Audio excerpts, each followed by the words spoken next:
أعوذ بالله السميع العليم من الشيطان الرجيم بسم الله الرحمن الرحيم وبه نستعين والصلاة والسلام على أشرف المرسلين محمد صلى الله عليه وسلم النبي صلى الله عليه وسلم الذي اتصف الله بالمكارم الأخلاق حيث قال في كتاب الكريم إنك لعلى خلق عظيم وسلام الله عليه وعلى آله وأصحابه ومن سن سنته إلى يوم الدين أما بعد. A kí gbogbo ẹ̀yin tí ẹ ń wò wá nílé lọ́kùnrin àti lóbìnrin, lọ́mọdé àti lágbàlagbà, ní kíkí tí Ọlọ́run pé assalamu alaikum wa rahmatullahi ta'ala wa barakatuh. Lẹ́yìn èyí kíkẹ́ àti ọgá Ọlọ́run kó máa bá gbogbo ẹnìkọ̀ọ̀kan wa gbé, oore àti àṣẹ́kùbọ̀ kó máa bá ẹnìkọ̀ọ̀kan wa náà gbé. Alákọ̀ọ́kọ́ jùlọ àwọn àfáà tó kọ́ áńkí ọlọ́mọṣàbà ṣe dáadáa fún wọn. Gbogbo àwọn àfáà àgbáyé tó ti lọ́nu ọlọ́mọṣà síkú nísìnyí fún wọn. Ètí ń bẹ láyé ọlọ́mọ fi ilé ayé má fi ní wọn lára. Àwọn òbí wa tó bí wa sáyé ọlọ́mọṣàbà ṣe dáadáa fún wọn. Àwọn tó ti kú síkú sinmi fún wọn. Àwọn tí ń bẹ láyé ọlọ́dàkùn aláàánú jùlọ má fi ilé ayé ní wọn lára. Wala hawla wala quwwata illa billah. Jàmáà lọ́kùnrin àti lóbìnrin, ohun tí a fi bára sọ̀rọ̀ lónìí, lẹ́yìn tí a bára sọ̀rọ̀ nípa ìbẹ̀rù Ọlọ́run tó kọjá, èyí tí a fi bára sọ̀rọ̀ lónìí òun náà ni ìwà dáadáa. Ẹ rí ìwà dáadáa, nǹkan kan tó jẹ́ pé kí ni òun náà ń pè ní ọmọlúwàbí èèyàn. Nítorí pé al-akhlaqun tayyiba sifatun samiyah. Ẹ rí ìwà dáadáa, ìròyìn kan tó jẹ́ pé èèyàn gidi gbọ́dọ̀ máa ṣojú kòkòrò ẹ̀. Mùsùlùmí gbọ́dọ̀ wọ́n máa ṣojú kò pé ọ̀gbẹ́ni oníwà dáadáa ni. Ẹ̀rí nǹkan torí ẹ̀ ní Ọlọ́run ìwà ló fi ròyìn Ànábì wa Muhammad sallallahu alaihi wasallam ló sọ pé innaka la'ala khuluqin azim, pé ìwà Ànábì wọ́n ló fi ń dáa jù nínú ìwà tó dáa. Ẹ̀rí ìwà tó dáa yìí gbogbo ẹnì kọ̀ọ̀kan wa a gbọ́dọ̀ jẹ́ kó jẹ́ pé yóò jẹ omi tá a máa mu, yóò jẹ oúnjẹ tá a máa jẹ. Torí pé ìwà tó dáadáa, ìwà dáadáa òun náà wọ́n fi mọ èèyàn gíríkì náà fi máa mọ èèyàn Ọlọ́run. Nítorí pé ara irinṣẹ́ ìbẹ̀rù Ọlọ́run ni ìwà dáadáa wà. Ká sọ̀rọ̀ dáadáa, ká rìn dáadáa, ká bá àwọn èèyàn pẹ̀lú dáadáa, ara kíni ara ìbẹ̀rù Ọlọ́run ni. Bó ti wá jẹ́ bẹ́ẹ̀ tó ẹ̀rí nǹkan ìwà dáadáa yìí ẹ̀bùn ni o, tó yẹ pé Ọlọ́run ni máa ń fún yàn. Ẹ̀bùn ni tó yẹ pé Ọlọ́run ni máa ń fún yàn, Ọlọ́run ní sì máa ń kọ́yàn níwà dáadáa o. Nítorí ẹ̀rí gbogbo àwọn ànábì Ọlọ́run pátápátá ìwà dáadáa lọ́lọ́run fi ròyìn wọn, ìfà dáadáa ló fi gbé wọn ga ju àwa tó kù lọ. Tó pé Ọlọ́run sọ pé Allahu yakhluqu ma yasha'u wa yakhtar. Yóò dá àwọn èèyàn tó pọ̀, ṣùgbọ́n yóò múnú wọn, yóò sì ṣàwọn lẹ́ṣà. Kò sí nǹkan tán fi ń ṣàyàn lẹ́ṣà ju pé kí ni o, tó bá yàtọ̀, tíwà rẹ̀ bá yàtọ̀ sí tàwọn tó kù. Bóyá sọ̀rọ̀ sí ẹnu ẹni, bó ṣe ń rìn ni, àbí bó ṣe ń bá àwọn èèyàn ṣe ni, òun láfi mọ̀ pé eléyìí ó yàtọ̀ sáwọn tó kù. Ẹ̀rí Ànábì wa Muhammad sallallahu alaihi wasallam, ó tó di pé Ọlọ́run gbé dìde pé kó bẹ̀rẹ̀ sí jíṣẹ́ káàkiri ọmọ ogójì ọdún ni. Kánábì tó di òjíṣẹ́ ṣé ń kírun gbà náà, kò tí ì sírun, kò sí nǹkan méjì tí wọ́n fi ròyìn Ànábì ju ìwà dáadáa lọ. Kò tí ì sírun, kò tí ì sí sàká, kò tí ì sí kankan ju kí ni o, ìwà dáadáa ni máa ń hù. Òun náà fi sọ lóko, kí náà ń sọ díkùlà àmín, ẹni tí máa ń ṣòdodo, olùfọkàntán, àti gbogbo wa tó dáa náà fi ròyìn àyìnbọn, náà fi mọ àná Muhammad sallallahu alaihi wasallam kó tó di pé Ọlọ́run gbé dìde. Ẹ rí i pé wà dáadáa nàná bí wù tí Khadija tó jẹ́ ọ̀gá rẹ̀ náà fi sọ pé kóun kú fi ṣe ọkọ, kóun fi ṣe adé orí. Sòfúdé ìwà dáadáa kò gbọ́dọ̀ nùyàn, tí wà dáadáa bá ti nùyàn èèyàn kò séèyàn gidi lára èèyàn nù ni. A jẹ́ pé tó bá wá rí bẹ́ẹ̀, ẹ̀rí wà dáadáa yìí Ànábì Muhammad sallallahu alaihi wasallam òun náà sọ nípa wà dáadáa tí ó ní birrun husnul khuluq. Ó ní tá ń pè ní dáadáa, tá ń pè ní ìwà ọmọlúwàbí èèyàn, oníkéèyàn máa wà dáadáa. Ọlọ́run gan fúnra rẹ̀ ẹ̀rí nǹkan ó ṣe ìwà dáadáa ní ọ̀ranyàn fún gbogbo àwọn tó ti kọjá lọ àfi gbogbo àwọn tá a tún bẹ nísìn. Nítorí pé kí ni ẹ̀rí torí wà dáadáa yìí yatafaddalu an-nasu fima baynahum ala qadri darajati ahlakihim. Ọlọ́run ọba yóò máa gbé wa jura wa lọ lórí bí wàá bá ṣe dá sí, yóò mọ̀ fún wa ní rank, yóò mọ̀ fún wa nípò bí wà ní kọ̀ọ̀kan bá ṣe dá. Even gan ní the society bí wà èèyàn bá dáa tí gbọ́n bá mọ̀ pé èèyàn dáadáa lè yàn, kódà ibi tó bá ti ń jà báyìí ọ̀pọ̀lọpọ̀ èèyàn ní ọmọ ìjà lọ. Ọmọ tá a bá dígbé tá a bá tọ́ léèrè òun náà máa ń pè ní ọmọ wa. Ìwọ ọmọ tí ọba dá ẹni tí ọba dá wọn ní ọmọ bàbá rẹ̀ ni. Ìwà dáadáa ó ṣe pàtàkì ní ìgbésí ayé ìbọn, ṣùgbọ́n bil asafi shadid ó ṣe wá láàánú pé àwa mùsùlùmí láyé ìsìn ìwà dáadáa ń nù wá. Ìwà dáadáa ó nù wá dípò pé a mọ̀ jìnra wa lẹ́sẹ̀, a mọ̀ búra wa lójú, a mọ̀ búra wa lẹ́yìn, àwọn náà láàmọ̀ para wa, àwọn náà láàmọ̀ jàǹbá ara wa. Ìwà wa ni kí bọ́ wá láti wá rẹ́sìn nínú eléyìí. A sì rí pé àwọn bàbá wa máa ń sọ nílé pé wọ́n ní ìwà lẹ̀sìn. Ìwà lànàbì kọ́kọ́ ní kó tó di pẹ́sìn wá dìbà. Gbogbo àwọn ànábì Ọlọ́run tó kọjá lọ ìwà dáadáa ni wọ́n hù, kì í ṣe pé ìrun náà ń kí wọ́n fi ń sin Ọlọ́run wa. Wọ́n mọ̀ pé Ọlọ́run ọba lọ́kan ṣoṣo, wọ́n sì ń hùwà dáadáa sáwọn èèyàn. Ìwà dáadáa tán hù sáwọn èèyàn àti gẹ́gẹ́ bí àwọn rúlà regulation tọ́lọ́run gbé kalẹ̀ nínú àwọn òwe tó ti kọjá lọ. For example ni má jalè ní, má pa ọmọ lẹ́kẹ̀jì lẹ́kún ni, irú gbogbo ilé ìpátá ara wà dáadáa ni tá a fẹ́ látọ̀dọ̀ gbogbo èèyàn pátápátá láti jẹ́ pé kán dúró gẹ́gẹ́ bí ọmọnìyàn lọ́kùnrin àti lóbìnrin. Ẹ̀rí nǹkan gẹ́gẹ́ bá a ṣe sọ fàyínà alákùn asana sífàtún abúrárù wà bí àìlítàfà Allahu makana wa darajati anbiya wa sahbi nabi sallallahu alaihi wasallam. Ẹ̀rí gẹ́gẹ́ bá a ṣe sọ ṣe ẹ̀rí wà dáadáa la fi mọ̀ pé àwọn kan jẹ́ sàbẹ́fà Ànábì wa Muhammad sallallahu alaihi wasallam ni ànábì fi súnmọ́ wọn làwọn náà fi súnmọ́ ànábì nítorí wà dáadáa tí wọ́n bù. Ẹlòmíín bẹ tó yẹ pé ó wà láyé àní Muhammad sallallahu alaihi wasallam tó sì gba Islam, ṣùgbọ́n tí èsì kó bóyá pé kí ni o pé bóyá sàbẹ́ ló jẹ́ fún ànábì Muhammad, ó kàn tiẹ̀ wọ́n bá a ní òun náà sì bá wọn, ṣùgbọ́n nítorí àgàbàgebè tẹ́lòmíín hù nínú wọn òun lẹ ànábì Muhammad ní òfin fi ọkàn tán wọn àbí kọ́ gbà wọn gbọ́. Ẹ̀rí pé ànábì wa Ibrahim alayhi salatu wa salam Ọlọ́run pé kọ̀dí wíyá ilé Ọlọ́run pé ànábì wa ó ní yá Ibrahim, ó ní mo pé ìwọ Ibrahim, ó ní asini kúlùkì walau kana máa káfíà, ó ní máa hùwà dáadáa ìwà ànábì wa Ibrahim kódà bó ṣe kèfèrí ni máa hùwà dáadáa sí. Nínú ọ̀rọ̀ tí Ọlọ́run bá ànábì Ibrahim sọ yìí kò sẹ́ pé mùsùlùmí nìkan ni kó máa hùwà dáadáa sí mùsùlùmí nìkan. Ó ní kí mùsùlùmí, ó ní gbogbo apá àti mùsùlùmí àti kìrìsìtẹ́nì ni àti pẹ́gà, ó ní gbogbo ẹ̀ máa hùwà dáadáa síra yín. Kí ló fà á tọ́lọ́run fi sọ pé ó ní laqad sabaqat kalimati, ó ní ó ti ṣáájú nínú ọ̀rọ̀ pé lima asna ulki fún ẹ tó bá ṣe dáadáa láì ní discrimination. Kí ni nǹkan méjì tọ́lọ́run ó fi san àwọn tí wọ́n bá ṣe dáadáa? Alákọ̀ọ́kọ́ bẹ̀ ni pé yawmal qiyamah tó bá jẹ́ ọ̀gbìn al-qiyamah la dhilli illa dhillahi subhanahu wa ta'ala, kò sí bòójì fẹ́ẹ̀lì kankan jọ náà àfi bòójì Ọlọ́run. Ẹni tó bá ń wò dáadáa ó ní la dhillihi, ó lóun fi sínú bòójì ohun tó bá jẹ́ ọ̀gbìn al-qiyamah. Alákọ̀ọ́kọ́ lélẹ́yìn. Ẹlẹ́ẹ̀kejì bẹ́ẹ̀ ni gẹ́gẹ́ bí a ṣe gbọ́ pé ọjọ́ ọ̀gbìn al-qiyamah yóò gbóná jọjọ dípò pé òógùn wa yóò mọ ṣàn bí ọ̀gbàrà, òǹgbẹ ọmọ gbẹ̀yàn, kò wá ní sí omi kankan àfi omi Ọlọ́run nìkan ní ó wà àjọ náà lọ. Omi Ọlọ́run ò ní ó wà, àwọn òní ọmọ fún mu lasqinahum alladhina hasana khulqihi, àwọn tí wọ́n wá dá ilé ayé yìí sí everybody, àwọn ní ọmọ mú mi jọ náà. Omi olómi Ọlọ́run wàrà ń bẹ́ńbẹ́, oyin bẹ́ńbẹ́, ọtí ẹlẹ́rìndòdò tí èèpààyàn ń bẹ́ńbẹ́, tó bá ti wùyàn níjọ́ náà àwọn tó bá wà lábẹ́ ẹ̀bùjì wọn òun lọ́wọ́ mọ̀ fún ọlọ́mọṣàjà wà ńbẹ̀ lọ́kùnrin àti lóbìnrin. Ọlọ́run wá sọ oníṣẹ́ ìbá máa ń tà ń wí nípa omi tá à ń sọ, ó ní pé kí ni, ó ní masalu janna alladhi wa'ada muttaqun fiha anharu min ma'in ghayri asin wa anharu min labanin lam yataghayyar ta'amuhu wa anharu min khamrin lazzatin lisharibin. Ó ní tó bá dijọ́ gbẹ̀ndẹ̀ al-qiyamah àwọn omi tó wọ́n mọ̀ fún yàn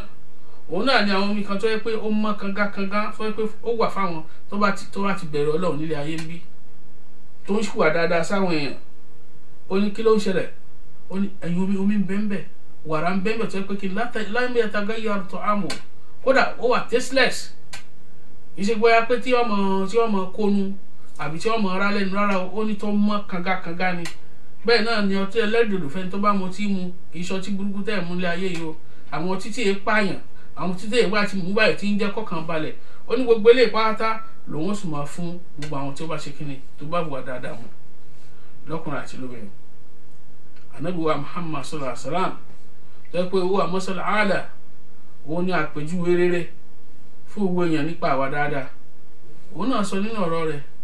kí ló wí, ó ní bu'istu li utimma makarima al-akhlaq. Ó ní Ọlọ́run gbé mi dìde in order to complete the good behaviour of the past. Ànábì Muhammad sallallahu alaihi wasallam nígbà tí Ọlọ́run gbé dìde lẹ́yìn Isa alayhi salatu wa salam ló gbé dìde pẹ̀lú òfin tó wà nínú bíbélì tí Injil láwọn Injil tó jẹ́ bíbélì gidi ni o.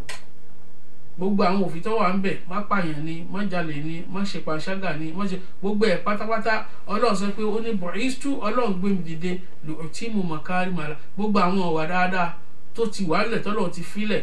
tó ní káwọn èèyàn máa ṣe Ọlọ́run tó wá gbé òun dìde láti ṣe kí láti wá pé kínka rẹ̀ láti wá krani itọ́ pẹ̀lú Qur'ani Karim tó yẹ pé udan tó yẹ pé ọ̀nà ni udan ọ̀nà ọmọ ló jẹ́ wa bayinat fún gbogbo àwọn èèyàn nínú gbogbo ìwà dáadáa pátápátá inú Qur'an ló pé sí. Ọlọ́run wá gbé dìde ṣe láti kíni o láti wá pé àwọn wàyí nítorí ẹ̀ ló tún fi sọ ní ọ̀rọ̀ kan ní pé ó ní kíni ó ní adabani rabbi fa ahsana ta'dibi. Ó ní Ọlọ́run kẹ́ mi lẹ́kọ̀ọ́ mo sì gba ẹ̀kọ́ ṣùgbọ́n tó wá sùn aláyè sí ta wá wà ní pé àwa tá a jẹ́ mùsùlùmí gan ìjà tí ẹ̀gbẹ̀kọ́ bí àgbẹ̀kọ́ gbogbo tó wọlé kálukú ní í ṣe ìwà ti sọ wá nù àtẹ̀lé Ànábì Muhammad sallallahu alaihi wasallam. Ẹlòmíì ní mùsùlùmí báyìí tó bá jà báyìí á ní pé ó dọ̀nù káwọn tó parí ẹ̀. Bẹ́ẹ̀ sì rí Ànábì Muhammad sallallahu alaihi wasallam ó ní níbi ìwà dáadáa ni pé sílmà kọ́tàkà ẹni tó bá lóun ọ̀bà ọ̀ṣẹ́ mọ́ ó ní ìwọ bá ṣe nítorí Ọlọ́run torí Ànábì Muhammad sallallahu alaihi wasallam. Wasni ila ma asa alayka ẹni tó bá wá ṣe aburúkú sí ọ ó ní kí wọ́n ṣe dáadáa fún wọn ṣe dáadáa sí tó ṣe aburúkú ó ní wàkúlẹ̀ aka walau kana mura kọ́ ọ máa sọ òdodo kọ́ ọ máa sọ òdodo ń gbùgbà kódà bó korò ju kíni ó korò jẹ́ wúrò lọ lọ́kùnrin àti lóbìnrin. Ẹ rí pé ìwà dáadáa òun ni Ànábì ní la fi yàn lójíṣẹ́. Ìwà dáadáa làwọn òjíṣẹ́ ní la fi pè wọ́n láwọn òjíṣẹ́. Ìwà dáadáa làwọn àfáà tó dúró déédéé ní la fi ń pè wọ́n ní la fi ń pè àwọn míì ní la fi ń pè wọ́n ní khalifa la fi ń pè ní wàlíyì. Tí èbá buwàdé tí èbá sì wà dáadáa ni ẹni tó bá pè ní khalifa tí ó bá tó khalifa ìpè nígbà sórí ara rẹ̀. Ẹni tí ó bá jẹ́ wà tó ń pè ní wàlíyì tí ò ní wà wàlíyì tí ò ní wà pẹ̀lẹ́ tí ò ní wà dáadáa ìpè níkan tí ẹ̀ ń fi ràṣẹ owó kọ tí èjẹ́ náà ń pè. Ànábì wa Muhammad sallallahu alaihi wasallam láti máa kọ́ alẹ́kọ̀ọ́ lọ ó ní kí ni ó ní ahsanukum ahsanu li hali. Only the best of you are the best to his family. Bó ṣe ọkùnrin ni tó bá ti ká tó lè pè lọ́kùnrin dáadáa àfi kó jẹ́yàn dáadáa sí family ẹ̀ kó tọ́jú ìyàwó kó tọ́jú ọmọ lé òkè tó bá ń bọ̀ wálé inú wọn mọ̀ dùn pé dáàdì ti fẹ́ẹ̀ dé nìsín. Ìṣe pé ńgbà tí bá ń bọ̀ wálé kó wá lejú kókókókókókókókó wọ́n bá wá lejú kókókó bóòlù àwọn family bóòlù ló ṣe jẹ́ lọ́dọ̀ family rẹ̀ nu. Àbí bóyá pé ìyàwó ni òun náà gbọ́dọ̀ dáa torí pé tó bá dáa sí ọkọ tó dáa sáwọn ọmọ la fi lè pè lóbìnrin gidi. Bẹ́ẹ̀ náà làwọn ọmọ náà táwọn náà bá dáa sáwọn òbí wọn òun náà la fi pa àwọn náà lẹ́yìn gidi. Àjẹ́ pé Ànábì Muhammad tó jẹ́ kó sọ bẹ́ẹ̀ ni kó ní ẹni tó bá ti dáa sí fámìlì ẹ̀ òun dáadáa lè yẹn dáadáa la kẹ̀yà dáadáa. Wọ́n dé lọ́kùnrin àti lóbìnrin ó dọwọ́ ẹnì kọ̀ọ̀kan wa ó dọwọ́ ẹnì kọ̀ọ̀kan wa láti máa hùwà dáadáa ní kọ̀kọ̀ àti ní gbangba àti sáwọn alájọṣe wa tí pé dáadáa tá à ń wò yìí ó ní nǹkan kan tí ó jẹ́ kí ni o tí ó jẹ́ pé a máa fi gbà níwájú Ọlọ́run. Ẹ̀rí Ànábì wa Muhammad sallallahu alaihi wasallam ó sọ nínú rẹ̀ ó ní akrabu minni majlisa yawma qiyamah ahsanukum ahlakan. Ó ní ẹni tí ó súnmọ́ ibi pẹ́ẹ́pẹ́ẹ́ tájọ jókòó tó bá dijọ́ ògbéde àkìyámà òun láwọn tí wà rẹ̀ bá dànù yín. Ó ní ẹni tí wà rẹ̀ bá dànù yín ni ó jókòó tì mí tó bá dijọ́ ògbéde àkìyámà láàjọ jókòó sẹ́gbẹ̀ẹ́ ara báyìí tani wàá fẹ́ jókòó sẹ́gbẹ̀ẹ́ Ànábì tó bá jẹ́ ògbéde àkìyámà Ọlọ́run jẹ́ kémi jókòó sẹ́gbẹ̀ẹ́ Ànábì àdúgbò ẹ̀yin tẹ̀ ń kó gbọ́ wa náà Ọlọ́run jẹ́ kémi jókòó sọ́dọ̀ Ànábì wa Muhammad sallallahu alaihi wasallam. nídìí èyí lọ́kùnrin àti lóbìnrin rí gbogbo àwọn òjíṣẹ́ Ọlọ́run gbogbo àwọn sàábé ìwà dáadáa la fi gbé wọn ga. It's just like tá a bá wà ní sùkúù ni tá a bá wà ní class bẹ́ẹ̀ bá bí ọpọlọ wa bá ṣe tó bẹ́ẹ̀ náà la ṣe gba máàkì sí bẹ́ẹ̀ náà ni bí wà dáadáa èèyàn bá ṣe rí ni yóò ṣe kíni yóò ṣe gbà wá kìnnì máàkì níwájú Ọlọ́run. Ó dọwọ́ ẹnì kọ̀ọ̀kan wa torí pé ìwà dáadáa gan fún ara rẹ̀ gan ó tún máa ń jẹ́ kí àdúrà yẹn gbà. Ìwà dáadáa tún máa ń jẹ́ kí àdúrà yẹn gbà. Ìwà dáadáa máa ń ṣe kíni ó máa ń jẹ́ kí èèyàn ṣoríire láyé àti lálùkìyámọ̀. Ẹ̀rí Ànábì wa Muhammad sallallahu alaihi wasallam níjọ́ kan òun pẹ̀lú àwọn sàbí ẹ̀ wọ́n ṣèrìn àjò lọ. Wọ́n wá ibi tán ti ń sin òkú. Àwọn ibi tán ti ń sin òkú yìí lẹ́gbẹ̀ẹ́ kejì àwọn èèyàn wọn ò tiẹ̀ ṣe bẹ́ẹ̀ ní pé èèyàn kú. Oníkálukú ń jó oníkálukú ń jọ̀. Bẹ́ẹ̀ náà ni àwọn màlẹ́kà wọ́n sì ń fìyà jẹ òkú náà lọ́wọ́. Ànábì Muhammad sallallahu alaihi wasallam ó ní wájàbátì ọ̀dọ̀ ọ̀rọ̀ yàn. Ìwọ̀n tún lọ síbi kan wọ́n tún wá rí kan ibi òkú kan bákan náà tó pé àwọn lẹ́gbẹ̀ẹ́ kejì àwọn èèyàn ń hu wọ́n ń pariwo wọ́n ń sunkún. Bẹ́ẹ̀ àwọn màlẹ́kà wọ́n ń kẹ́ òkú tó wà níbi tá a wí náà. Ànábì sì ní wájàbátì ọ̀dọ̀ ọ̀rọ̀ yàn. Nígbà tí wọ́n wá kó ń bẹ àwọn sàbí wá bèèrè lọ́wọ́ Ànábì wa Muhammad sallallahu alaihi wasallam níbi sàárè àkọ́kọ́ oníwájàbátì níbi sàárè ẹlẹ́kejì oníwájàbátì kí ló ń wájàbátì gan-an sàárè alákọ̀ọ́kọ́ kì í ṣèyàn dáadáa nílé ayé rígbà tó kú àwọn èèyàn inú àwọn èèyàn ń dùn ní tán jubilate pé bẹ́ẹ̀ àwọn màlẹ́kà wọ́n fìyà jẹ òkú náà lọ́wọ́ ni. Ó níbi ẹlẹ́ẹ̀kejì táwọn èèyàn sunkún tán ń gbára dálẹ̀ pẹ́ ní eré lọ ó láwọn màlẹ́kà wọ́n ń kẹ́ onítọ̀ náà lọ́wọ́ ni. Ajẹ́pẹ́lẹ́ yìí ló fi ń sọ fẹ́mi àtẹ̀yí pé kí ni o ìwà dáadáa ó dọwọ́ ẹnì kọ̀ọ̀kan wa. Ìwà dáadáa òun ni ó gbé wa sórí láyé àti lálùkìyámọ̀. Ẹ rí i pé gan-an Ọlọ́run bá sọ nínú Kùránì Kẹ́rímù nígbà tó ní tẹ́ bá ti ń kírun tí èèyàn bá ti ń kírun ìmọ̀ ń jẹ́ kí wà dáadáa èèyàn lékún. Torí pé ògùn nírun kíkí jẹ́ nínú ìgbésí ayé èèyàn. Ó ní inna salata tani anifa ash-shay'i wal munkar. Ó ní tẹ́yẹ̀ bá ti ń kírun dáadáa yóò mọ léèyàn wò níbi ìwà burúkú tẹ̀mbẹ̀lẹ̀kún ìwà ọ̀tẹ̀. Kò sí nǹkan méjì tó fi jẹ́ kírun máa ṣe bẹ́ẹ̀ ni pé ẹni tó bá fẹ́ kírun òun gbà ni ó máa gbà dáadáa. Ẹni tó bá fẹ́ kọ́lọ́run gbà lóhun tí tó bá ń wà burúkú á jẹ́ pé ìrun tí ń kí òwúlò fún un. Ìrun tí ń kí kò wúlò fún ló jẹ́ kó máa hùwà burúkú. Nítorí ìdí èyí lọ́kùnrin àti lóbìnrin ó dọwọ́ ẹnì kọ̀ọ̀kan wa ká máa wà dáadáa ó dọwọ́ wa ká máa wà dáadáa ó dọwọ́ wa. Ẹ rí kó tó di pé a dákẹ́ ẹ rí a sọ pé ìwà dáadáa ní máa ń jẹ́ kí àdúrà èèyàn gbà. Ṣé rí àwọn nǹkan kan nínú àwọn ọ̀rọ̀ dáadáa tí máa ń jẹ́ ká àdúrà èèyàn gbà ó tó bí mélòó kan tá a ṣàlàyé fúnra wa. Alákọ̀ọ́kọ́ ń bẹ lára àwà dáadáa tí máa ń jẹ́ kí àdúrà èèyàn gbà dáadáa ní kíákíá òun náà ni asọ́dàkà àjòd kéèyàn máa ṣètọrẹ àánú. Ẹni tí èèyàn mọ̀ rí kó máa ṣàánú ẹ̀ ẹni tó mọ̀ rí kó máa ṣàánú wọn. Bó ṣe ń fowó ṣàánú èèyàn ni kó máa faṣọ ṣàánú èèyàn bó kó máa fìwà dáadáa ṣàánú èèyàn kódà ọ̀rọ̀ dáadáa èèyàn máa fi ṣe sàrà ńgbà míì. Nípa Ànábì wa Muhammad sallallahu alaihi wasallam ó sọ náà ní al-kalimatun tayyiba sadaqa. Ó ní kéèyàn sọ̀rọ̀ jáde lẹ́nu ọ̀rọ̀ tó dáa lẹ́nu bẹ́ẹ̀ ni pé èèyàn mú èèyàn fi ṣe sàrà ni. So fún dé yìí ká máa ṣe sàrà dáadáa ara wa dáadáa ní tó yẹ pé kí ni tó ń jẹ́ kí àdúrà èèyàn tètè gbà. Ẹlẹ́ẹ̀kejì ni kasratu sabr. Òun náà ni pé kéèyàn máa ní sùúrù àléhìlmù kéèyàn máa ní sùúrù ara wa dáadáa ni. Ẹ rí pa sọ fún wa pé sùúrù nǹkan kan tó yẹ pé out of ìbádà tó yẹ pé kí ni ìrìwọ́ọ̀dì ẹ̀ ó lágbára níwájú Ọlọ́run. Ara wa dáadáa ni sùúrù tó yẹ pé kí ni a gbọ́dọ̀ máa tọrọ ní kọ́lọ́run fún yàn sùúrù. Nítorí pé Ọlọ́run sọ nínú Kùránì Kẹ́rímù pé tó bá dàsìkò kò ní sí sùúrù ilé ayé mọ́. Gbogbo yẹn ni wọ́n kánjú ẹ̀wọ̀n kan al-ajala mina shaitan kí ẹ sì máa kánjú báyìí ara irinṣẹ́ èṣù ni kéèyàn máa kánjú. Nítorí ẹ̀ Ọlọ́run sọ pé wàhálà sí lára ó ní wasta'inu bis-sabri was-salah. Ó ní ẹ máa béèrè fún sùúrù kí ẹ sì máa ṣàdúrà inna Allaha ma'a sabirin. Ọlọ́run lòún wà pẹ̀lú gbogbo ẹ̀ tó bá ti ń ṣe sùúrù láyé. Ẹ rí pa sọ fún ọkọ Ọlọ́run nìkan lọ́mọ ẹ ti ń ṣe sùúrù.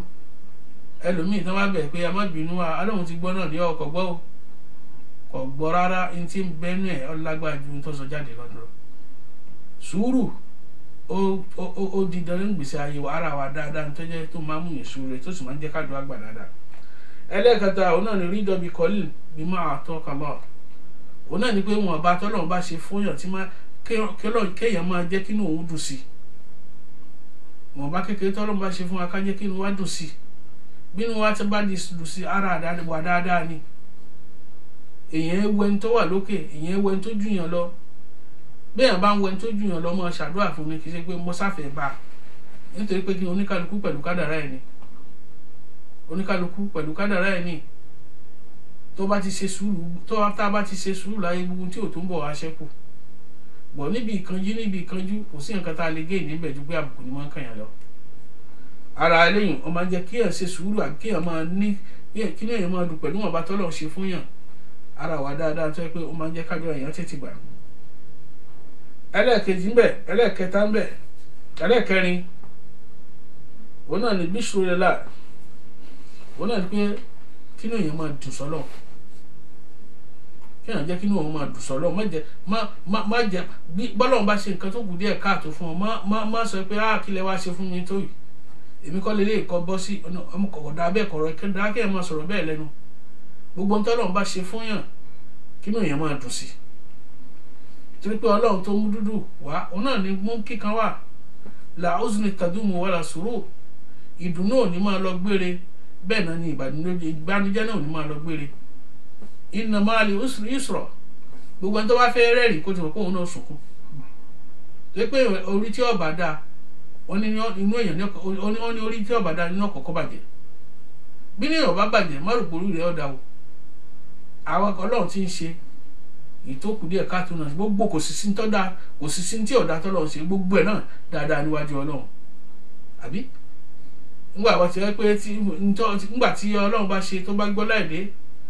tó mú ọmọ ọdún 5 àbọ̀mọ 20 ọdún tó lù pa tá à ń sunkún tá à ń gbára dálẹ̀ the same ọlọ́run náà ló mú ọmọ 20 ọdún ló sọ di mílíọ̀nìà máa lọ́wọ́ ṣe àásọ pé ó ṣe tó búbà òun ló mọ tó fi ṣe ọmọ tó pa 20 ọdún òun ló mọ bí kádàrá ẹ̀ ṣe rí ọmọ tó sọ di mílíọ̀nìà ní 20 sí àwọn náà ló mọ bó ṣe rí torí pé wallahu ya'lamu wa antum la ta'lamun torí pé ọlọ́run ló mọ̀ táwọn ọmọ lọ́kùnrin àti lóbìnrin ọlọ́run sọ fún mi àti oní àṣà antakrahu shay'an fa huwa khairu lakum wa an tuhibbu shay'an fa huwa sharru lakum wallahu ya'lamu wa antum la ta'lamun ó ní àwọn nǹkan míì ń bẹ tí ó máa ṣẹlẹ̀ sí nígbèsí ayé tí ò ní dùn mọ́ yín ṣùgbọ́n kí ni khairu lakum ọlọ́run ṣe pé dáadáa ni mo fi ń ṣe fún yín àwọn nǹkan òní ń bẹ̀ wù yín tí ó sì wù kọ́ ọlọ́run ṣe á máa bèrè ọlọ́run sọ́nà òun ní ṣe torípa ní ọ̀jẹ̀ sígbà náà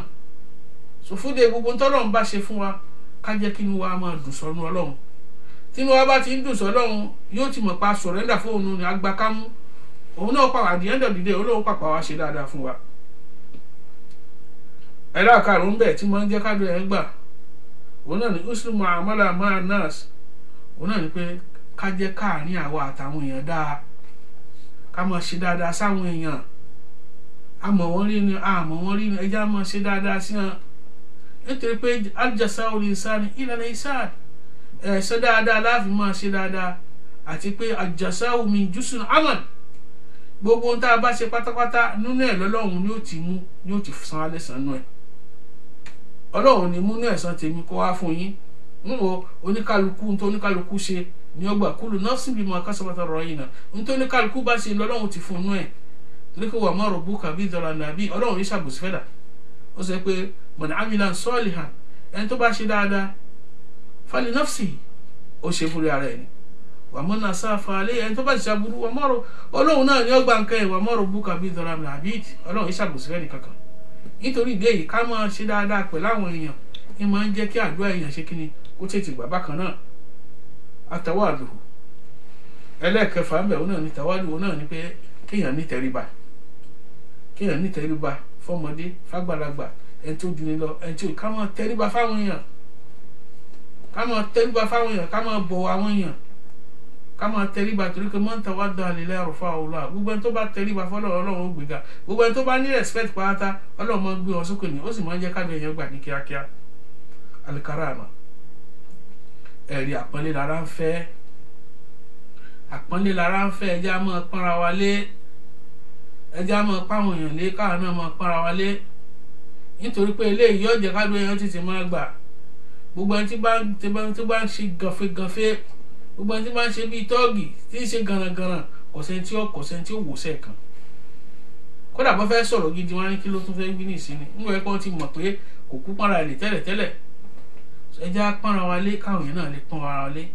ẹ jẹ́ á bọ̀ fúnra wa káwọn èèyàn lè bọ̀ wá fún wa. Èèyàn gbọ́dọ̀ lójú tí ń gbèsè ayé sálámù yẹ́sításítá ìwásínà máa ṣe bí ọba lójú tí èèyàn máa ṣe tó wù pé kí ni kò sí ní tí wọ́n ṣẹlẹ̀ ń bẹ o. Èèyàn gbọ́dọ̀ pọ́nra ẹ̀ lé tó bá fẹ́ káwọn èèyàn pọ́n ẹ lé, eléyìí sì máa ń jẹ́ kí ni kádùn àyàn gbà. Aṣọjá òun náà ni pé ẹ má jẹ́ mùsùlùmí àti yọ̀lẹ̀ púpọ̀ ẹ jẹ́ ọmọ akínni wá. Islam akínni torí pé kí ni is the way of life. Ẹ jẹ́ ká mọ̀ pé ẹ̀sìn this is religion of peace, submission, surrender to the will of Almighty Allah. Ẹ jẹ́ á mú ẹ̀sìn wa, ẹ jẹ́ á mú lọ́kùnkúndùn. Ẹlòmíì kì ọ̀fẹ́ kán mọ̀ pé mùsùlùmí lòun níbi iṣẹ́ kò ní confidence lórí ẹ̀sìn ẹ̀. Nígbà tí òkú mọ̀ fákìrì ṣe láàyè tí ẹni tí ò mọ̀ kankan nípa ẹ̀sìn òun ló fẹ́ ṣe wáàsí fún yàn. A gbọ́dọ̀ wà ní confidence lórí ẹ̀sìn wa tá à ń ṣe wípé o is the way. A gbọ́dọ̀ ní confidence pé Ọlọ́run ọba tá à ń sìn ó sọ pé kí ni òun ò ní fi wálẹ̀ nígbà kankan, Ọlọ́run ò ní fi wálẹ̀ láéláé lọ́kùnrin àti lóbìnrin. Ẹlẹ́ẹ̀kẹsàn-án bẹ̀ òun náà ni muhabbal fuqara, ẹni tó bẹ́ fákádùn àwọn gbà kó máa ṣe dáadáa bá ṣe sọ, kó máa ṣe fáwọn aláìní, kó máa ṣe dáadáa sí wọn, kó nífẹ̀ẹ́ wọn bó ṣe nífẹ̀ẹ́ ara ẹ nífẹ̀ẹ́ ọmọlàkejì bẹ́ẹ̀. Ànábì wa Muhammad sallallahu alaihi wasallam ó ní la yuminu ahadukum hatta yuhibba li akhihi ma yuhibbu li nafsihi. Ó ní ẹ̀ létí ìdè onígbàgbọ́ òdodo àfi kẹ́ fẹ́ fún ọmọlàkejì ìtẹ́yìn náà fẹ́ fúnra yín lọ́kùnrin àti lóbìnrin. Eléyìí ká nífẹ̀ẹ́ ara wa, ká nífẹ̀ẹ́ ọmọlàkejì wa ó dáa púpọ̀ jù torí pé ọ̀pọ̀lọpọ̀ tí ń ṣe láyé nísìn àwọn olówó fẹ́ràn tálákà. Ọ̀dà náà bóun náà ṣe fẹ́ kí tálákà náà fẹ́ràn olówó kò pọ́síbù torí pé wọ́n ti ṣàṣehàn, ẹ ti jẹ́ káwọn tálákà ti mọ̀ ẹ́ ti ṣàṣehàn pé àwọn olówó ìpárá táwọn fẹ́ràn wọn. Àbí irú ìlú tiwa lọ́hùn nígbà tí ẹnìkan bá jókòó sí house tí ń lọ pariwo tí ń ṣẹjọ́ tí ń gba 10 million, tẹ́nìkan jókòó sí senate tí ń gba 15 million, tẹ́nìkan sì ti kàwé professor tó yẹ pé gbogbo take home ẹ̀ ó lè má ju 2-3 million lọ́dún, tẹ́nìkan sì ń gba adúrò owó ní oṣooṣù. Ṣé wọ́n á fẹ́ràn mọ̀kúnnù? Wọ́n fẹ́ràn tálákà. Bó lọ́rọ̀ sí fẹ́ràn sí wọn náà Ọlọ́run ò lè fẹ́ràn wọn torí pé kí ni iná máa yá kùlú náà fi butunihim nara. Ọlọ́run sọ pé iná ni wọ́n ń jẹ síkùn wọn. Sayaslawna sa'ira, iná ni wọ́n sì wọ̀. Kán lọ yí padà torí pé nínú gbogbo wọn ọ̀pọ̀lọpọ̀ wọn tó wà ń bẹ̀ tán ń gba owó bẹ̀m̀bẹ̀m̀bẹ̀ tán ra mọ́tò ńláńlá, àìmọye akúṣẹ̀ tí inú bẹ nínú fámìlì wọn tí wọ́n tọ́jú ẹ̀, àìmọye yẹn lé pínpa tí wọ́n tọ́jú ẹ̀, àìmọye yẹn ni wọn ò rí lé gbé tí wọ́n fún wọn lé táwọn sì ń kọ́lé. Kẹ́nìkan sọ máa kọ́lé 75 tí ìbá ti kú di ya wèrè, kẹ́nìkan máa ní mọ́tò 20 bí ìbá ti kú wọn láàánú lójú. Irú gbogbo eléyìí pátápátá tájú àwọn bá ń gbà láàárọ̀ kò lè gbà lálẹ́ torí pé orí ẹ̀dẹ́ lọ́lọ́run ṣe fún àwọn èèyàn bẹ́ẹ̀. Fúnde èyí lọ́kùnrin àti lóbìnrin ẹ jẹ́ á ṣe dáadáa fáwọn aláìní, ẹ jẹ́ á láàánú àwọn aláìní lójú kọ́lọ́run lè láàánú tiwa náà lójú. Nítorí pé tó bá jọ́ kejì àkèké àmọ́ oníwà mọ́tò kọ́ di mú mi àfíìsìkùn lè kẹ́rì tẹ́jì ń dàlá. Gbogbo dáadáa tẹ́nì kọ̀ọ̀kan wá bá ṣe kò gbé tó bá dọjọ́ àdáyé gbé ìdá àkèámọ̀ àgbà gbogbo ẹ̀. Ẹni tí ò bá ti dáadáa tẹ́ pé kán lejú gbogbo kán ṣe àwọn aláìní wọ́n ṣe àní aláìní kán ṣe wọ́n bó ṣe wù ní tó bá dijọ́ gbé ìdá àkèámọ̀ àwọn náà bá wọn bọ̀ lọ́run lẹ́sẹ̀ gbèjì. Ṣé gbogbo owó tán ń kójọ yìí pátápátá kò sí ìtọ́lọ́run wò ń bẹ̀? Gbogbo ilé tán ń kọ́ yìí kò sí ìtọ́lọ́run fẹ́ lò ń bẹ̀? Gbogbo ọmọ tá à ń bí táwa ń sọ pé kí ni èmi lọ dókítà ni èmi lọ́ọ̀yà gbogbo kò sí ìtọ́lọ́run fẹ́ lò ń bẹ̀ àfi tẹ́ ẹ bá tọ́ wọn dáadáa sójú ọ̀nà Ọlọ́run ló kù. Nítorí pé kí ni inna yansuru ila qulubikum wa a'malikum. Ọlọ́run ọba ọkàn yín ní ó wò àti iṣẹ́ dáadáa tẹ́ ẹ bá ṣe. Iṣẹ́ dáadáa tá a bá ṣe òun náà ni ó bá wa lọ sọ́run. Òun náà láwọn èèyàn ò fi ròyìn wa láfi ní ìròyìn tó dáa lẹ́nu àwọn èèyàn lọ́nà náà ò fi gbàgbọ́. Ẹ̀rí the last one òun náà ni ìyá àná, òun náà ni ká máa ran ara lọ́wọ́, ká ṣe ra wa lọ́kan. Ilé ní jẹ́ kádùá àgbà bẹ́ẹ̀ bá ti láàánú lójú tẹ́ ran àwọn èèyàn lọ́wọ́ Ọlọ́run sọ pé òun ràn yín náà lọ́wọ́ wallahu fil auni abdi ma dama abdu fil auni hayya. Níbi lọ sọ bẹ́ẹ̀ ó ní nígbà bá àgbà tí ẹrú kan bá ti ń ran ọmọlàkejì lọ́wọ́ Ọlọ́run máa ran òun náà lọ́wọ́. Fúnde yìí lọ́kùnrin àti lóbìnrin ó dọwọ́ ẹnì kọ̀ọ̀kan wa láti máa hùwà dáadáa o.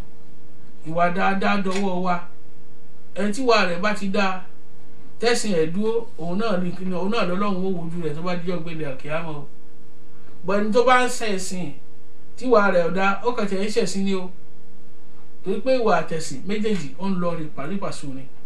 gbogbo ẹni tó bá wù àwọn kan wọ́n béèrè question wọ́n ní tọ̀ àwọn tí wọ́n wà dáadáa tí wọ́n ṣe mùsùlùmí bó lọ̀rọ̀ wọn níwájú ọlọ́run kì í ṣalábòsí yóò fún wọn ní ẹ̀san dáadáa wọn nílé ayé yóò fún wọn ní ẹ̀san dáadáa wọn nílé ayé ọlọ́run sọ mọ́ ń jẹ́ àbẹ̀ asana falaw ashram saliha ẹni tó bá ṣe dáadáa kan onímẹ́wàá lòun fi rọ́pò ẹni tó bá sì ṣe kókù ọ̀hún ilà mísìlì ẹ̀ṣẹ̀ tó ṣe ń gangan òun láfi san lẹ́san ọlọ́run tó jẹ́ pé ọba àkẹ́ ọba ẹ̀gẹ́ ni ó tún wá sí ṣàlàyé pé tí èèyàn bá dà níyàn pé òun fẹ́ ṣàbúrú tí ọba wa ṣàbúrú ọ̀hún mọ́ ó ní wọ́n tún wá kọ́ ládálẹ̀ fún pé kò ṣàbúrú mọ́ abẹ́rẹ́ nǹkan so fún de kò sí any avenue lọ́lọ́run fẹ́ kí gbogbo wa ká láti wà Àlùjánnà torí pé kí ni ó ṣe kò sẹ́yìn kankan tó Àlùjánnà àwọn náà ló dá sílẹ̀ fún so fún de ẹni tó bá ṣe dáadáa ní wà Àlùjánnà fariqun fi janna wa fariqun fi nar àwọn kan lọ sí iná àwọn kan lọ sí Àlùjánnà ọlọ́run já wà náà tí wọ́n lọ sí Àlùjánnà ọlọ́run dákun aláàdì gbogbo wa téèyàn máa ń wù téèyàn máa fi wọ náà ọlọ́run dákun ọlọ́run mọ́ṣẹ́ àgbà kó lọ́wọ́ wa lọ́run nítorí ìdí èyí lọ́kùnrin àti lóbìnrin mò ń pè yín mò ń sì ń pera mi náà pé wasari'u ila magfiratin min rabbikum wa jannatin arduha as-samawati wal ardu u'iddat lil-muttaqin ọlọ́run ní ká pọ̀ ṣẹ̀ṣẹ̀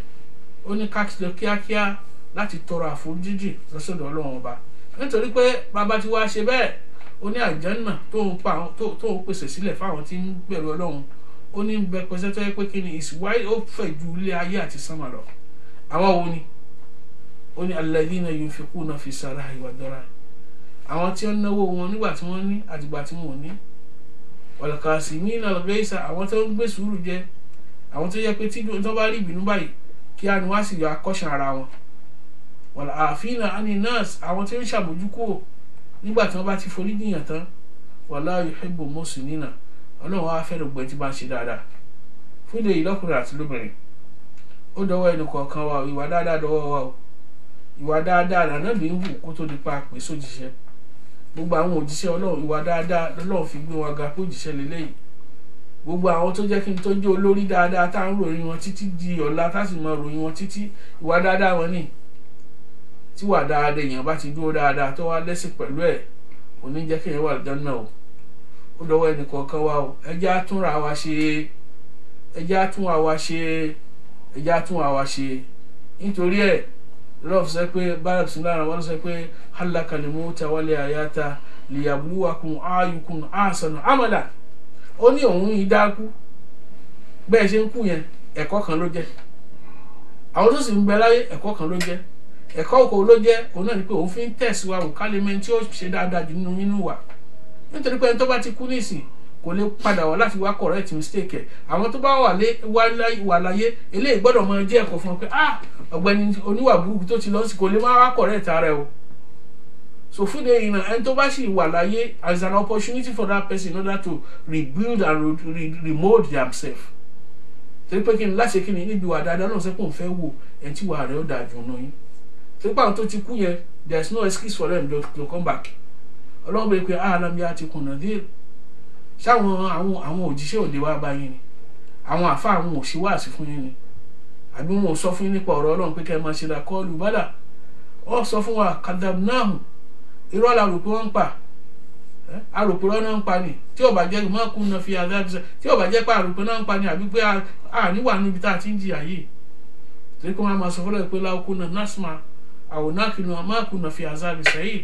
fẹ́ gbogbo ọ̀rọ̀ tó ń sọ yẹn tí wọ́n bẹ́ẹ̀ pa aya tí ilẹ̀ agbọ́ ni àbí aṣẹ làákàyè pẹ̀lú ẹ̀ ni ìyà tí ń jẹ àwọn yìí àwọn ò ní máa jẹ́ ẹ̀rí ọlọ́run dẹ̀ sọ ní pé fa'tarafu bi dhanbihim oníṣẹ́ rí nǹkan they confess of their sin torí pé confession is a capital witness in the court of law so fún de kò sáròyìn kankan wọn ò lè padà wá mọ́ ṣùgbọ́n àwọn tá à ń bẹ láyé nísìn gbogbo alamọ tó dára yàtọ̀ sí tí ọ̀dà gbogbo táà náà bá ń ṣe tó lòdì sófin ọlọ́run tó ń bá àwọn èèyàn nú jẹ́ ẹja pàtì ká lè bọ́ lọ́hùn bí dáadáa ká lè bọ́ lọ́hùn lé ká lọ bọ́ lọ́hùn dáadáa ká lè jẹun náà wá lè kún fọ́fọ́ ká lè jẹun wà kó lè pé torí pé wà á máa sáko láti mọ wá sínú òwò ẹ̀ tó ṣùwọ̀n dáadáa ẹ̀ bá ti lè dáa nínú tó ti pé náà dáa tó wúlò ní dáadáa fàwọn àfi ẹ̀ṣẹ̀ tó rọ́ọ̀dì hà inú wọn mọ̀ dùn ni o wà á máa ká fatimọ̀ wá sínú ṣùgbọ́n tí òṣùwọ̀n dáadáa ẹ̀ tó bá lò tó yẹ pé tẹ̀sẹ̀ ló gbórin jù fáwọn ọmọ wa ya iná ni wọ́n wọ̀ ọlọ́mọdé àwọ̀ náà ó dọwọ́ ẹnì kọ̀ọ̀kan wa ìta gbọ́lé ní mọ́jọ gbé àgbọ̀n fẹ́ ẹnì kọ̀ọ̀kan wa ọ̀pọ̀lọpọ̀ ìwà dáadáa ọlọ́mọṣà fún wa wọ ọlọ́run dápá lọ́wọ́ òun ní kọ́yàn lẹ́kọ̀ọ́ òun ní fúnyàn níwà dáadáa o bó tilẹ̀ jẹ́ pé náà èèyàn gbọ́dọ̀ encourage ara ẹ̀ láti wà dáadáa torí pé iná adé iná sabil ima shakira wa ima kafura we giving her faculty of reasoning to know what is good and what is bad so n tẹ́wọ̀n kálukú wa bá ń ṣe tí ọba dá àwa náà mọ̀ nù ara wa ọkùnrin kan lọ́ba ànábì wa Muhammad sallallahu alaihi wasallam ó ní kí náà ń pè ní ìwà dáadáa máa wọlé bí kí náà ń pè ní ìwà dáadáa àná Muhammad sallallahu alaihi wasallam wá fún lẹ́sìn pé so ó mọ tí ń jẹ́ ìwà dáadáa náà ń tọ́ bá ń ṣe lọ́wọ́ tó fẹ́ káwọn èèyàn bá ń bẹ̀ kán mọ́ yìí kí náà ń pè oníwà dáadáa ni ń tọ́ bá ń ṣe lọ́wọ́ tó mórímù tó fẹ́ káwọn èèyàn bá ń bẹ̀ kí náà ń pè ìwà burúkú ni so gbogbo alámọ́ tó dá yàtọ̀ sí tí ò dá a jẹ́ pé ń tá àbá lè gbà ká má ṣe fọmọlà kejì wa o ń tá náà bá ti lè gbà ká má ṣe ra fọmọlà kejì ká má ìwà dáadáa yìí òun ní ṣe kí ni òun ní ó jẹ́ ká bá Ọlọ́run níbi tó dáa òun ní ó jẹ́ ká bá Ọlọ́run níbi tó lérè yìí tá a gbọ́dọ̀ ní mọ́jọ jẹ́ ọ̀pọ̀ fún Ọlọ́run ọ̀pọ̀lọpọ̀ báwa ṣe ń rọ́jú ṣe lẹ́yìn náà rọ́jú gbọ́ ẹja máa múlò mímúlò òun ní oṣù wa láǹfààní Ọlọ́run dákun ṣàánú fún àkógbàdo àwọn Ọlọ́run ọ̀rọ̀ wọ̀ oníṣòro ṣe Salam African TV Ọlọ́run dákun ṣàbà dúró tì bó bá ṣàánú fún ẹgbẹ́ tiwa náà ẹgbẹ́ ẹ̀rọ ń wà ọlọ́mọdé ó bàjẹ́ láéláé àti gbogbo ẹgbẹ́ tí ń bẹ nílẹ̀ yìí náà ọlọ́mọdé ó bàjẹ́ láéláé wàjá mu Rasulullah láyé tẹ̀sán àṣù ṣẹ́ni gbogbo ẹgbẹ́ Islam tí ó bá ti dúró déédéé kò ní bàjẹ́ wà láì kò ní wọlé àwa náà ọlọ́mọdé àwọlé láéláé Allahumma bismillahir rahmanir rahim جاءت وعدها اللهم بسم الله الرحمن الرحيم اللهم اعز الاسلام والمسلمين وذل الشرك والمشركين ودمر هداهدين يا الله انك على كل شيء قدير وقوي لنا اسلام لا تهدمنه ولا تسنا يا ربنا يوم ولا غدا وقوي لنا اسلام لا تهدمنه ولا تسنا يا ربنا يوم ولا غدا اعز الاسلام ولا تهدمنه ويا رب ولا تسنا يا ربنا يوم ولا غدا اللهم لك الحمد شكرا ولك ما نفعل وانت ربنا اقوى وانا ربك رب وانت ذلك اعلى يا ميسر كل اسير تيسير كل اسير عليك يسير يا جامل سوكا كل اسير يا من لا يحتاج بعين عليك تفسير حاجتنا كثير وانت بنا بسنك على كل شيء قدير اللهم اتينا ايمانا كاملا ورزقا واسعا وقلبا قاسيا واتينا عز وسعه الله انك على كل شيء قدير وصلى الله على سيدنا محمد وعلى اله وصحبه وسلم تسليما اللهم صل على سيدنا محمد حين وجود وسير وجود وصات وجود وعلى رسول تسليما سبحان ربك رب العزة عما يصفون وسلام على المرسلين الحمد لله رب العالمين.